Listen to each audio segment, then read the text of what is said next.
माता शत्रु पिता बैरी एन बालो न पाठितः न शोभते सभा मध्ये हंस मध्ये वको यथा। नमस्कार, स्वागत है आपका हमारे YouTube चैनल संस्कृत रचना में। अगर अभी तक चैनल को लाइक और सब्सक्राइब नहीं किया तो आप इसको जल्दी से लाइक कर दीजिए, सब्सक्राइब कर दीजिए और बेल आइकन को दबा दीजिए, जिससे कि हमारी वीडियोस आपके पास तक पहुंचती रहें। हम सब क्लास 10th की हिंदी पाठ्यपुस्तक क्षितिज में सूर्यकांत त्रिपाठी निराला जी की रचना उत्साह अट नहीं रही पढ़ रहे हैं, जिसका एक भाग हमने पढ़ लिया है। सूर्यकांत त्रिपाठी निराला जी का जन्म बंगाल के मेदिनीपुर जिले में महिषादल नामक गांव में हुआ था। अपनी पत्नी की प्रेरणा के कारण से साहित्य और संगीत में इनकी रुचि उत्पन्न हुई और फिर हिंदी साहित्याकाश के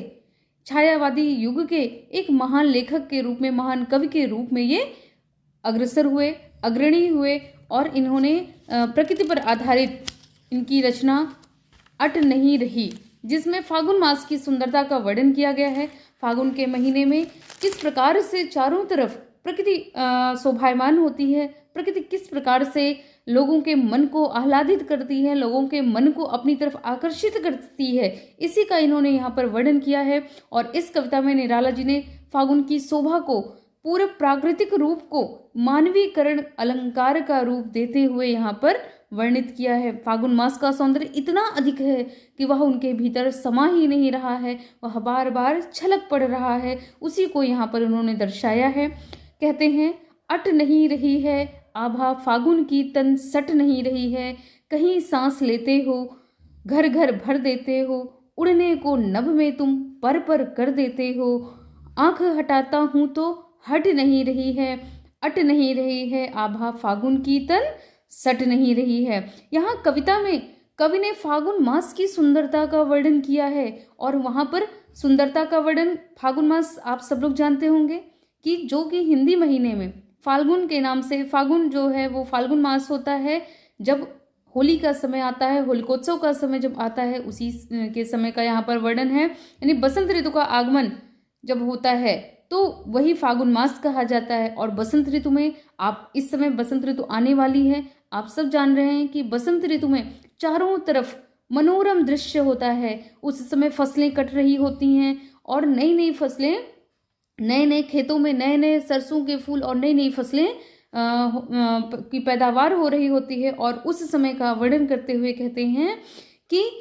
अट नहीं रही है आभा फागुन की सट नहीं रही है। कहते हैं कि ऐसे में फागुन की जो आभा है, फागुन का जो सौंदर्य है, फागुन मास की जो सुंदरता है, वो इतनी अधिक हो रही है, इतनी विस्तृत हो रही है कि उसकी सुंदरता कहीं पर अट नहीं रही है, अर्थात कहीं पर समा नहीं पा रही है। और कवि कह रहे हैं कि हे फागुन,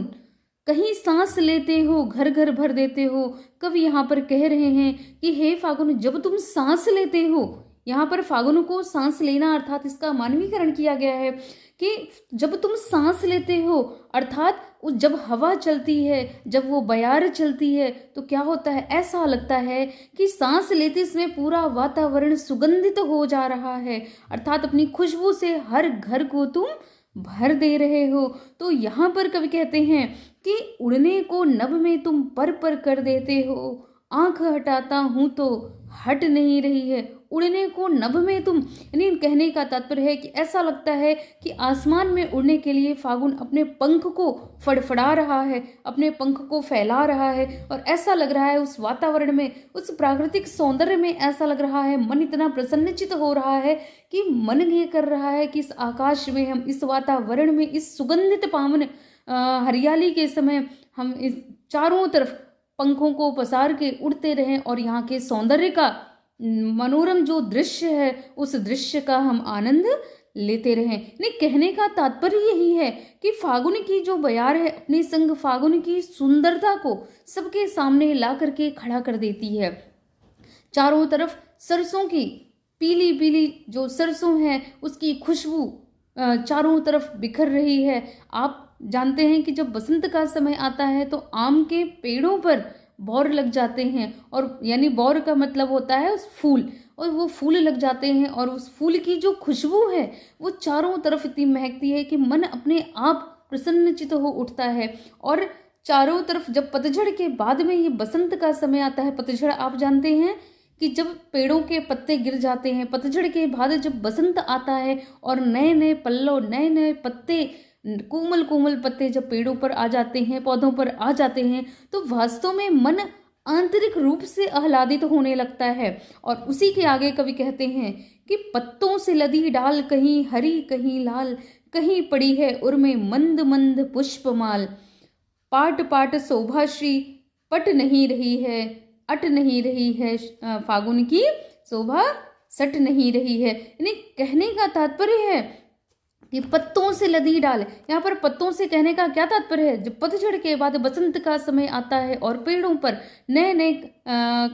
कोपले आ जाती हैं, नए नए पत्ते आते हैं, उसी का यहाँ पर वर्णन किया गया है कि कवि की जो आंखें हैं वो फागुन माँ की जो सुंदरता है उसको देख कर अघा नहीं रही है, उसको देख करके वो बस तृप्त नहीं हो रही हैं, वो अपनी नज़र इससे हटा नहीं पा रहे हैं। और पेड़ों पर नए नए पत्ते निकल आए हैं और उनकी डालियां पत्तों से लद गई हैं। चारों तरफ प्रसन्नता का वातावरण है, हरियाली का वातावरण है, और चारों तरफ आप खेतों में देखेंगे कि नए नए पुष्प लोगों के मन को आकर्षित करते हैं। अगर मन कभी परेशान भी हो तो आप प्रकृति की गोद में जाइए, प्रकृति के पास जाइए, प्रकृति के को निहारिए, तो आपका मन अपने आप प्रसन्नचित हो उठता है। तो यहाँ पर कह रहे हैं कि पत्तों से लदी डाल कहीं हरी कहीं लाल, तो कहीं कहीं पर हरे पत्ते तो कहीं पर लाल कोपलें आ गई हैं, और लगता है कि कहीं कहीं पर पेड़ों के जो गले हैं, पेड़ों के गले में भीनी भीनी खुशबू देने वाले फूलों की मालाएं लटकी हुई हैं, है ना इसमें कि कहीं पड़ी है उर में मंद मंद पुष्पमाल। तो ऐसा लग रहा है कि जैसे पेड़ों के उर में, पेड़ों के हृदय पर वो माल है। कैसा माल? वो पुष्पों की माल, पुष्पों की जो माला है वो लटकी हुई है और हर तरफ सुंदरता बिखरी पड़ी है, और वो इतनी अधिक है कि इस धरा पर वो समा नहीं पा रही है। इसी को यहाँ पर कवि कह रहे हैं कि पत्तों से लदी डाल कहीं हरी कहीं लाल, कि फागुन की जो आभा है, यहाँ पर इसका मानवीकरण करते हुए निराला जी कह रहे हैं कि फागुन की शोभा सर्वव्यापक है और वह प्रकृति को, यानी प्रकृति और तन मन में समा नहीं पा रही है, अट नहीं पा रही है, यानी इतनी अधिक वो सुंदरता है कि वो समाहित नहीं हो पा रही है हमारे अंदर, वो समा नहीं पा रही है। और फिर कहते हैं कि उसका प्रभाव सभी पर देखा जाता है, चाहे वो पशु हो, चाहे वो पक्षी हो, चाहे वो मनुष्य हो, या फिर प्रकृति में भी उसका सौंदर्य दिखाई पड़ता है, उसकी शोभा दिखाई पड़ रही है। और फिर कहते हैं कि फागुन में सांस लेने पर ही चारों तरफ वो वातावरण सुगंधित हो उठता है। चारों तरफ आप कहीं भी आप देखिए कि जब ये बसंत का समय आएगा तो कहीं पर गेंदे की खुशबू, तो कहीं पर सरसों के फूल की खुशबू आती है, कहीं पर आम के पेड़ पर लगे जो बौर हैं उनकी खुशबू आती है। नहीं, चारों तरफ नई नई फसलें आ रही हैं और नए नए कोपलें आ रही हैं पेड़ों पे। तो कभी कभी आप देखते होंगे कि जब नए नए कोपलें आती हैं, कहीं हरे हरे रंग की और कभी लाल लाल रंग की, वो पत्तियां इतनी मुलायम पत्तियां होती हैं, तो उसको देख करके मन ऐसा होता है कि जैसे सिर्फ उसको निहारते रहें। तो यहाँ पर वही कवि कह रहे हैं कि मन उल्लास से भर उठता है। निहारने का मतलब क्या होता है? जब व्यक्ति प्रसन्नचित्त होता है, जब व्यक्ति प्रसन्न होता है तो उसके चेहरे पर, उसके मन में, उसके उर में वो सारी चीजें आपको व्याप्त दिखाई पड़ती हैं और स्वयं में आप उसको महसूस कर सकते हैं, स्वयं में आप उसको देख सकते हैं, आप उसको जान सकते हैं कि वास्तव में आप अंदर से प्रसन्न हैं या केवल बाहरी। तो वैसे जब ये ठंड का समय बीतता है, सर्दी का समय बीतता है, पौष मास बीत जाता है, उसके पश्चात जब ये बसंत का समय आता है तो मन अपने आप प्रसन्नचित हो उठता है। क्यों? क्योंकि उस समय ये जो ठिठुरन भरी जो ठंड है, ये जो बर्फीली हवाएं चल रही होती हैं, लोगों को इससे धीरे धीरे मुक्ति मिलती आती है, मुक्ति का समय आता है। और उस ठंड से, उस ग्रीष्म ऋतु यानी शरद और शिशिर ऋतु के पश्चात जब ये बसंत ऋतु आती है, तो बसंत ऋतु के पश्चात ग्रीष्म ऋतु का जो समय होता है, उस समय मन बहुत ही प्रसन्नचित होता है। क्यों? क्योंकि ये जो सर्द हवाएं होती हैं, सर्द हवाओं से धीरे धीरे हमें मुक्ति मिल रही होती है और हम उस बसंत की शोभायमान जो वातावरण है, उस सुगंधित पवन की तरफ हम आकर्षित हो जाते हैं। और उस समय क्या होता है कि उस समय जब इस ठिठुरन से हम हटते हैं और इस सौंदर्य को देखते हैं तो मन आह्लादित होता चला जाता है और वो समा नहीं पाता है अपने अंदर, व्यक्ति उसको समाहित नहीं कर पाता है। ऐसा लगता है कि बस वो अनवरत रूप से चलता रहे। लेकिन फिर क्योंकि ये समय है, समय चक्र है, ये ऋतुएं हैं, ये निश्चित रूप से बदलती ही जाती हैं और आगे फिर ग्रीष्म ऋतु से होकर के वर्षा ऋतु और फिर यही क्रम चलता चला जाता है। तो यहाँ पर कवि यही कह रहे हैं कि फागुन की जो सुगंधित मादकता है वो व्यक्ति की कल्पना के पंख लगा करके ऐसा लगता है कि जैसे गगन के शिखर में उड़ने को वो उल्लासित हो, गगन के शिखर में उड़ने के लिए वो उत्साहित हो रही हो, उत्साहित कर रही हो। और कवि की आंखें फागुन की सुंदरता से अभिभूत हो रही हैं और कहते हैं कि कहीं पड़ी है उर्मे मंद मंद पुष्पमाल पाट पाट शोभाश्री, पाट पाट शोभाश्री, यानी हर स्थान पर इसकी शोभाश्री यानी इसकी शोभा दिखाई पड़ रही है और कहीं पर इस नजरें हटा नहीं पा रहे हैं। फागुन की सुंदरता की व्यापकता का दर्शन यहाँ पर हर स्थान पर कह रहे हैं कि पेड़ में, पत्ते, फूलों आदि में हो रहे हैं। ऐसा लग रहा है कि इसकी सुंदरता व्यापक हो रही है, इसकी सुंदरता विस्तृत हो रही है, इसकी सुंदरता दूर तक फैल रही है। और फूलों की जो डालियां हैं हरे हरे पत्तों से लदने लगी हैं, कहीं पर हरी तो कहीं पर लाल रंग के पत्ते यहाँ पर दिखाई पड़ रहे हैं। और फिर इसी सुंदरता को कवि अपनी आँखों को बहुत धन्य मानते हैं, अपनी आँखों को बहुत अधिक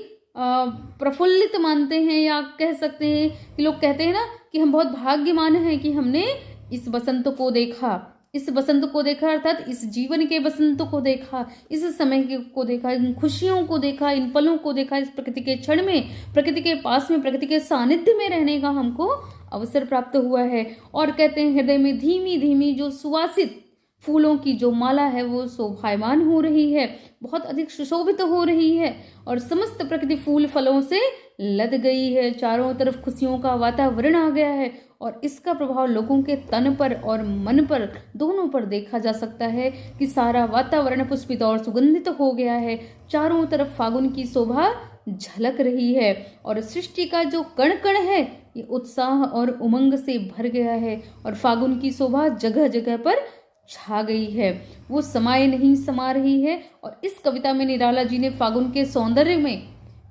सौंदर्य में पूरी तरह से डूब गए हैं और उनमें फागुन की आभा रच बस गई है। और ऐसी आभा जिसे ना तो शब्दों से ऊपर रखा जा सकता है और ना ही इसको अलग किया जा सकता है। इन शब्दों से इसको ना तो ऊपर किया जा सकता है, ना उससे अलग किया जा सकता है और ना इसको फागुन से अलग किया जा सकता है और ना ही उसको शब्दों में पिरोया जा सकता है। अर्थात यह सिर्फ मन को पता चल पाता है, मन को ही इसका भान हो पाता है, मन ही इसको जान सकता है कि ये सौंदर्य, और इस सौंदर्य का जो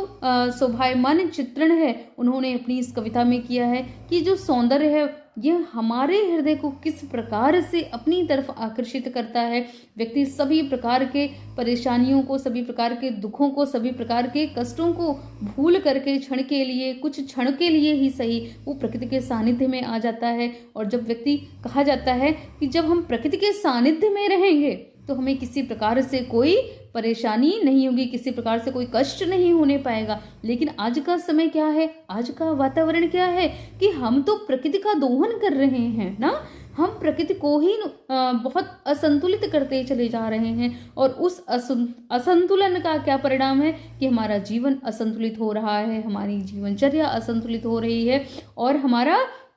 जो व्यक्तित्व है यह भी संतुलित नहीं हो पा रहा है, हमारे विचार संतुलित नहीं हो रहे हैं। तो हमें प्रकृति के सानिध्य में आना चाहिए और इस समय जो फागुन मास की सुंदरता है उसको भोगने का या उसकी सुंदरता को देखने का अवसर हम सबको मिलेगा, ये सुअवसर मिलेगा। और इस सुअवसर को हम सभी किसी भी प्रकार से बिल्कुल भी इससे वंचित ना हों और इसको किसी भी प्रकार से हम खोए नहीं, इसका विश्वास है हमें। और इसी विश्वास के साथ इस फागुन की सुंदरता, इस बसंत ऋतु के आगमन की बहुत सारी शुभकामनाएं आप सबको। और इसी के साथ हम अपनी इस वीडियो को यहीं पर समाप्त कर रहे हैं। और अभी तक अगर आपने इसको लाइक सब्सक्राइब नहीं किया तो जल्दी से इसको लाइक और सब्सक्राइब कर दीजिए, जिससे इससे आगे की वीडियो हम सबको जल्दी से जल्दी पहुंचती रहे। तब तक के लिए धन्यवाद।